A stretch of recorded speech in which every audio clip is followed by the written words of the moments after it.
Okay, hello, we're recording. Hi, everyone. My name is Stacy Nell. I'm the Executive Director of the Kansas African American Affairs Commission. And today I am thrilled. I say thrilled all the time, but because I am always thrilled. I'm thrilled to be joined by Glenda Washington of the Greater Topeka Partnership and Dr. Beryl New, who is I'm going to say she's a friend of mine because she's just so cool that I'm going to claim her, whether she wants me to claim her or not. Today, hi, welcome, ladies. Hi, thank you. Welcome. Yes. So now today, the reason why that I asked the two of them on is because they are a part of next year is the 70th anniversary of the Brown v. Board of Education of Topeka Supreme Court case. And I, with the African American Affairs Commission, am a part of a coalition of groups that are coming together to commemorate this anniversary next year. And so we had a meeting last week, and I was just like, oh my gosh, this is all so fascinating to me. And I really wanted to have them on to talk about this. And I think, honestly, we'll continue to talk about this going through into the next year because I know there's a lot going on. But in case there are people who are not from Topeka who do not know who the two of you are, Glenda Washington is the Chief Equity Opportunity Officer for the Greater Topeka Partnership. So she works with the Topeka Chamber of Commerce. And of course, Dr. New is a retired Director of Equity Counsel and Certified Personnel. She is African American Affairs Commissioner, currently a past chair. I mean, if you saw my interview with her, you know she's a TED Talk presenter. She is a reality show star from Undercover High. And dare I say, she is a recent winner on the Wheel of Fortune. Thank you. I could, I do not hide the fact that I'm a fangirl of Dr. New. Okay. But we're here to talk about Brown v. Board. Now, we were chatting before we came on. I was raised in Iowa. And when we learned about these landmark Supreme Court cases, right? We learned about Plessy versus Ferguson. We learned about, Loving v. Virginia. So I learned about Brown v. Board of Education of Topeka. And I think even before, I could have even told you it was 1954. And I was saying I wasn't quite today years old, but I was definitely, in the course of me having this job in the last couple of years, have come to realize, not surprisingly, that it's just not that simple. And so in learning the history of this case, for people who may not be from Topeka, who may not know the ins and outs of this case, if you could provide just take a couple minutes to provide a little more of that history surrounding this landmark case. Well, Topeka was probably the site of choice, even though there are actually 5 desegregation sites. But our schools were separate and equal. In the other states, their schools were separate, but in some states, grossly unequal. Some of them had what looked to be like old railroad cars sitting on top of concrete blocks. And that's where the children attended school when their home school may have been in an area where the schools were beautiful and, probably not air conditioned, but definitely heated in some way.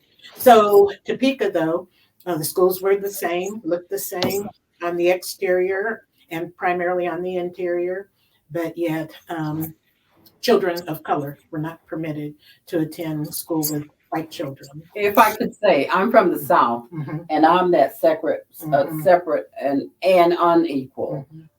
We, as she described, we didn't have half as much opportunity as the individuals in Kansas or our white counterparts. So we actually experienced not having equal. Even our books were different. We were the people that you've heard about, where they would get the books and a page would be torn out, or they would get a book and it'd be scribbled all the way through. So Brown versus Board had a huge impact on individuals in the South. So I think even that one of the first things, again, that I've only come to realize in the last 2.5 years, that there were 4 other cases, that there were 4 other states, even they weren't even necessarily nearby. So do you off the top of your head, do you know the other? Washington, D.C., Virginia, South Carolina, and Delaware. In Delaware. Okay. So again, for those of us who weren't raised here and didn't know, so it wasn't just Topeka, that these were cases. And I guess it makes sense that, things would make their way through the lower courts and start to get bundled. So how did it come to be that it's Brown v. Board of Topeka, not Brown v. Board of Washington, D.C. or these places in South Carolina? It seemed, I think, from the history that Topeka had the best chance of making a case to the Supreme Court. I don't know if you're familiar with the doll study that was conducted. Go ahead. So there were children in Topeka Public Schools who were selected to come in and visit with two psychologists. They were husband and wife. And so as they talked to the children, they'd show them a black doll, a white doll, as was the prettiest, or which one would they prefer. And they noticed an inordinate number of Black children selected the white doll as the prettiest. And what they were able to identify was the psychological impact segregation was having on the children. And that seemed to be the major thrust that carried the case forward. Okay. When you saw the baby dolls. Yeah. Yes. I am familiar with that study. It's like, I've seen videos, but it's a hard thing to watch. It's definitely a hard thing to watch. So Brown v. Board of Education of Topeka, and actually it's a national site now. It's a national historic site, and it's a national park. That's the word I'm looking for. So that's great. And then the Greater Topeka Partnership is doing this coalition. So how did the coalition come about? Actually, the Topeka Partnership we are a partner in the coalition. Okay. The Park Service asked us, had a meeting with Cheryl Brown Henderson and asked her, to help put together something like this, a coalition. And we met maybe twice now. But Cheryl called Dr. New and I and asked us if we would co-chair it. We started putting names on a piece of paper and came up with a group of about 30 organizations that would be known as a part of the coalition. Fantastic. And when did it officially start? Because I know they made reference to the 65 and the 60s. So when did the coalition? No, actually, the 65th was a group of concerned citizens that did not want the 65th anniversary of the case to go by uncelebrated. Right. And so I was a part of that. We did about 11 or 12 events in a dozen days. Every day that week, we had something going on. But that was totally separate from what we have now. We were, like I said, citizens. These are organizations that have a history with this community, like the NAACP, like Freedom's Frontier, the Public Library. Those individuals that you saw is a totally different group than what put on the 65th. So this is the birth of this. Okay. And so then it was the Brown Foundation, or you said the National Park Service said we need to make sure that this sort of comes together. So you mentioned that you were a part of the concerned citizens that did the stuff in the 65th. And you said you had at this meeting last week, you had an offhanded comment that I was like, what did she say? And I even raised my hand, but we were at the very end and I was like, never mind, I'll ask her about it later. How has this commemoration changed over the years, right? Like when it happened in 1954, like even from like 1957 into the 60s, into the 70s, how have Topekans, is that a word? Topekans, how have they viewed this case? Is it something, you were in the South, you said, Ms. Washington, when this happened? So I've only been in this community for 10 years. They celebrated the 50th really, really big. The United States came down, gave a commemoration, and you know about what happened. Well, I was there just kind of sitting in the audience outside of Monroe School, but yeah, the president came. He gave a speech, and that was probably the highlight of the 50 years. Oh, there was 10 years ago. Was that Obama 10 years ago? No, that was Bush. 50 years. It was Bush? 20 Okay. years All ago. right. Yeah, I was like, the play Now Let Me Fly, I believe is the title of it. And so that was performed at White Concert Hall. And they had, I At think, TPAC, I'm sure. yeah, I think they had noted names like Yolanda, Martin, Luther King's daughter, Yolanda, was in it. And there was voices like James Earl Jones and others. So they had noted artists in that play. Wow, yeah. Fly. And so that was 50 was big. So 50 like was even big. before 50, because I think, and I can't remember who I was talking to about this, that Topeka, or it came up in the meeting that Topeka, it has sort of had to come around to embrace it, right? That it wasn't always something that Topeka would have thrown a big. Yeah, I think they did talk about that briefly. That a lot of people weren't celebrating the fact that they were the home of Brown versus Board. But I'm from a background of Convention and Visitors Bureau, and my role was to promote multicultural opportunities. So the minute that I landed in this community, I'm like, what's going on? I didn't know that I was in Topeka, Kansas. So I said, what's going on with multicultural tourism? What are we doing to attract more people of color to our community? And somebody mentioned Brown versus Board.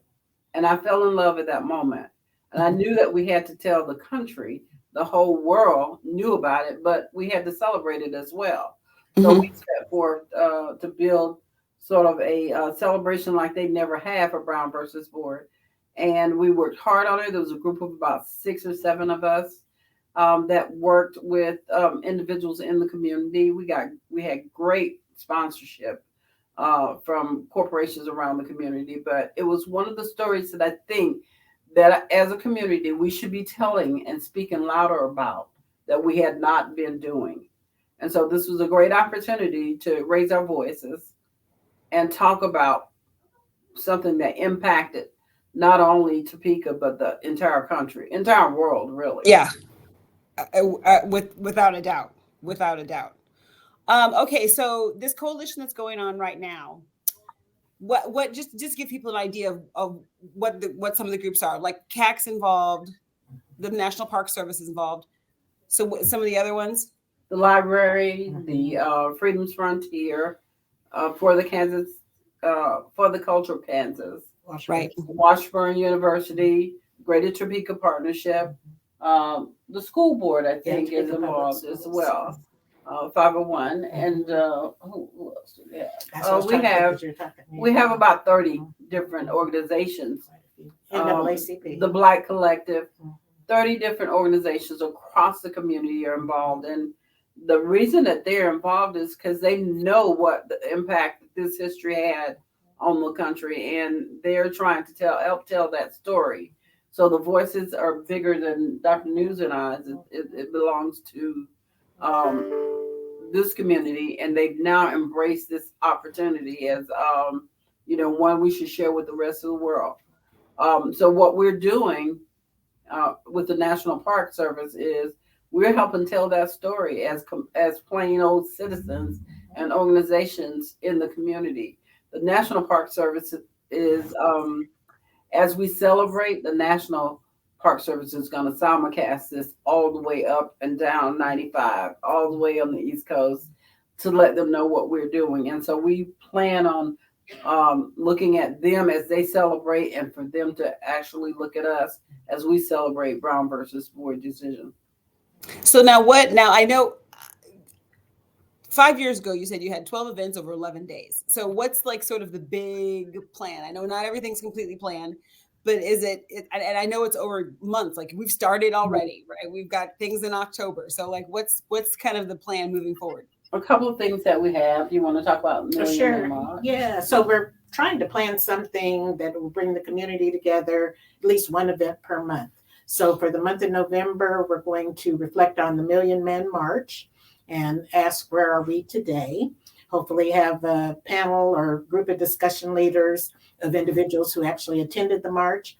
And then talk about where do we go from here? What are some things that we can do to help support our community, especially our youth, especially our males? So that would be November. In December, I brought my little sheet here.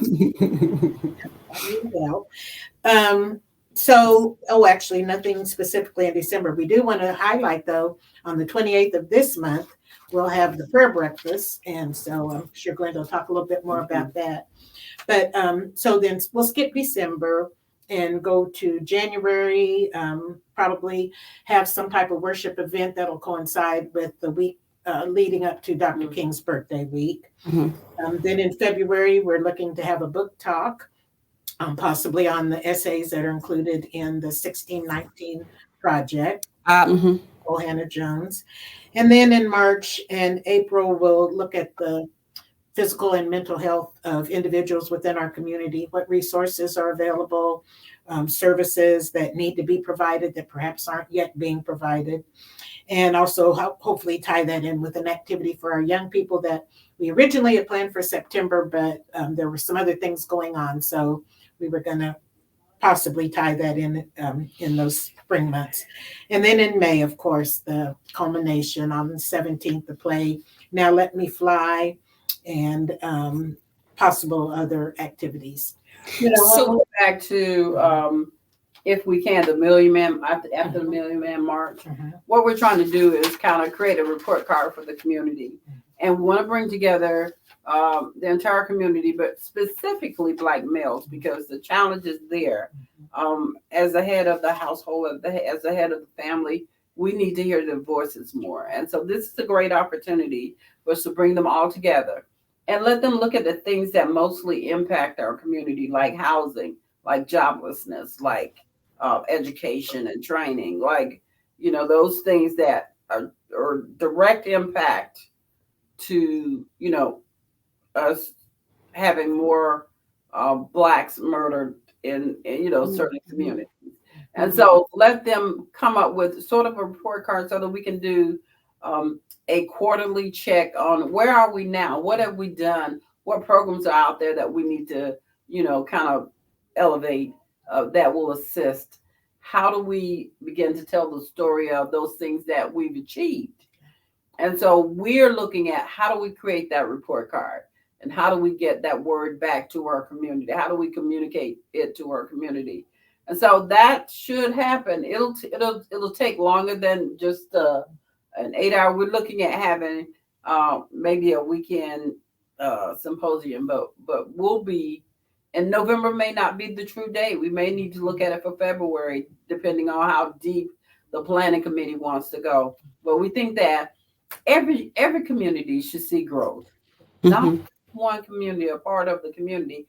Every community in our town or our cities or our counties should see growth. And if we haven't experienced that growth, then we get kind of complacent, and then we get kind of disappointed, and we say things that we don't need to say about our community. But we got to realize that we play a role in whatever happens. We play a role in the growth, and then we want to hear your voice. And so those are the things that Million Man March Symposium is supposed to talk about. And that's going to be in November. Yeah, well, November or February. Right. Yeah. You're planning. Okay. Yeah, we're planning. That's fantastic. And then I know that there are, and when this goes out, I will put everything in the description box. I know there's a under the Greater Topeka Partnership website. There's a whole page that's devoted to the commemoration, and it has calendar that will continually be updated. So I'll make sure. Yes, that's the calendar that Dr. New just quoted from. Right. So I'll make sure that that's in the show notes. And then in October, the prayer breakfast I know is coming up, and the community choir. Let's talk about that.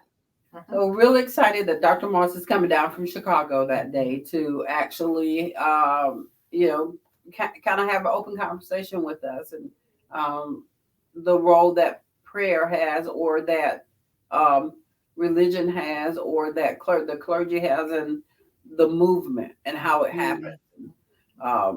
One of the things that we can do is look back at history and see what role the church played in making change happen in the Black community. So we're starting there.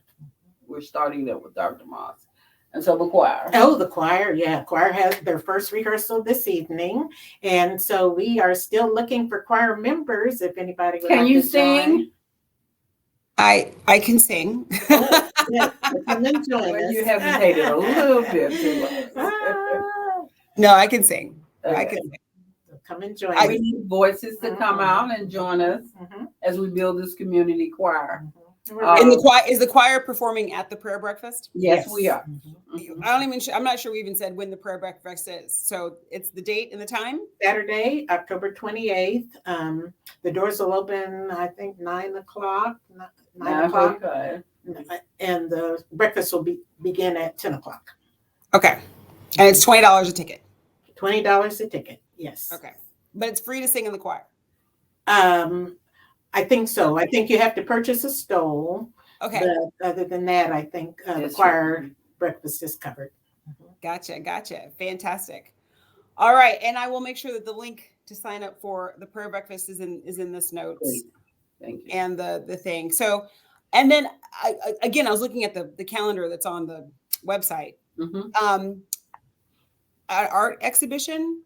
That was intriguing to me. So Yeah, so we're going to hopefully collaborate with the Living the Dream Committee. Every year they have an art contest for youth in Topeka, Yes. period. And so we'd like to display the art that is created for that contest at the public library or at the Monroe site for the months of January and February, I believe. Mhm. fantastic. This is so exciting. And again, I think one, I wasn't raised in Kansas. I wasn't raised in Topeka. I was raised in Iowa. Two, I often, at one point in my life, I was a sign language interpreter at a high school. And so I would be sitting in the history classes, but at that point I was an adult. And I was completely fascinated by everything that the history teacher was talking about. And of course, the teenagers are like, they're bored out of their minds. I think it's the most fascinating thing, but I'm like, did I ever learn this? But I think it's like youth is wasted on the young. Now as an adult, I'm much more interested in this history and learning more than just Brown v. Board, 1954. Well, I just think about what they're doing in Florida. I guess I'm not supposed to go there, but I'm going there. Go there. In Florida, they're eliminating a whole slew of history, just wiping it off by not allowing those kids to read the books that have the history that we knew about, but we never learned about in school. Right. So now we have the opportunity to teach our kids all of history, not just the part that other people feel fits, but all of history. And their governor is outlawing it. He's saying, take it off the shelves. I don't want you to learn about that. You're mind washing or brainwashing. Hey, if I haven't been brainwashed by now, come on. Yeah. But the beautiful thing is parents and churches are taking on the responsibility of teaching, which really is how it ought to be. Yeah. Parents should teach their children. They're their first teachers. They are, but if they have not learned, because if they haven't learned, they can't teach it. Right. I mean, to a certain extent, I'm in that category. I would not have been able to teach a fuller history unless I had learned it. So, and it's possible I'd be in the same category, except that I grew up in the neighborhood of Monroe School. I knew McKinley Burnett personally. He was like a grandpa. I knew Linda Brown personally. I go to the hair store and see her there, and we stand in the aisle and laugh and talk or whatever. So I think when there's that personal connection, you value the work that those people did. But you're probably right. So you knew the Brown family. What was it like for them? Well, I knew have their name be the lead on this landmark, really world-changing case. I didn't know Reverend Brown, but I knew their mother. In fact, we both worked downtown for a period of time. We'd walk together during the lunch hour, so there was always this connection to the family. Terry, one of the sisters, was a good friend. Cheryl, I knew really well as well. A young man I dated was best friends with her husband. So, sometime we'd be together socially. So there was always a relationship because we were friends in the community. Right. And they were down to earth, regular people. I think Linda never really was looking for notoriety, as were any of them. But I Right. think because her name was part of the case, it brought that national attention. But she was the sweetest, most down-to-earth, gifted organist, and that, I think, had people not connected her to the case so much, she would have just lived a regular life, enjoying herself in Topeka and enjoying her friends. I taught her children, we visit during parent conferences. So it was just regular people. And Miss Leola Montgomery as well, just the sweetest, most personable individual, humorous. I'd look forward to my daily walks downtown with her. So, again, not trying to be a celebrity. And that's one thing I admire too. The world may have made them celebrities, but they never bought into that status on the personal level. They knew the truth of their own personalities, and they lived themselves as human individuals. Wow. I admire that about Cheryl as well. She is willing to carry on, the public, all the entanglements, I guess. Right. Cheryl Brown Henderson. If people Cheryl don't Brown, know yeah. Cheryl Brown. She's a part. And She's that's- But Yeah. again, she Brown served in the Foundation. public schools.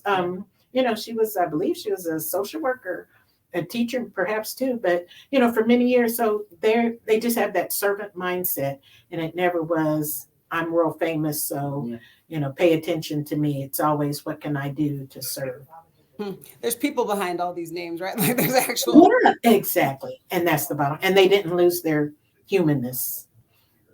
That's nice to hear. That's nice to hear. Okay, well, you know what? We're coming up on the end here. So I imagine that throughout into next year, I may have you guys on again as the calendar fills out, because I definitely want to do my part to let people know about the commemoration and events that are taking place in Topeka. Like I said, I'm fascinated by this and just learning the ins and outs and the history about it that I just was not aware of. We appreciate you inviting us on to kind of talk about it a little bit. We are hungry to come back. Mm-hmm. Encourage people, buy tickets. Yeah. She said hungry. Buy tickets for the prayer breakfast. We Yeah. want that place to be filled. We want Reverend Moss to see how much Topeka now supports. And the thing is that our celebration. community has had such a rough time in the last couple of weeks. It's an opportunity for you now to lift your voice and pray for the families of the victims and the children of our community. So hopefully we'll see you on Saturday. You believe it or not, I'm going to be into Wichita. I'm already scheduled to be in Wichita on the 28th. I was like, Okay. all Well, right. we'll have something else. We'll see you next time. I will make it out to something. I will definitely make it out to something. Okay. All right. Well, thank you, everyone. Thanks for joining us today. Thank you, Glenda Washington of the Greater Topeka Partnership. Thank you, Dr. Beryl New of just fame. She's one of these people she's managed to maintain her down-to-earth status, even though she is a full-blown TV star. Okay, I will not continue to talk about that. We'll look forward to that. Thank you so much for joining us. Thank you. Everybody, thank you, and I'll see you later. Thank you so much. And we Bye-bye. appreciate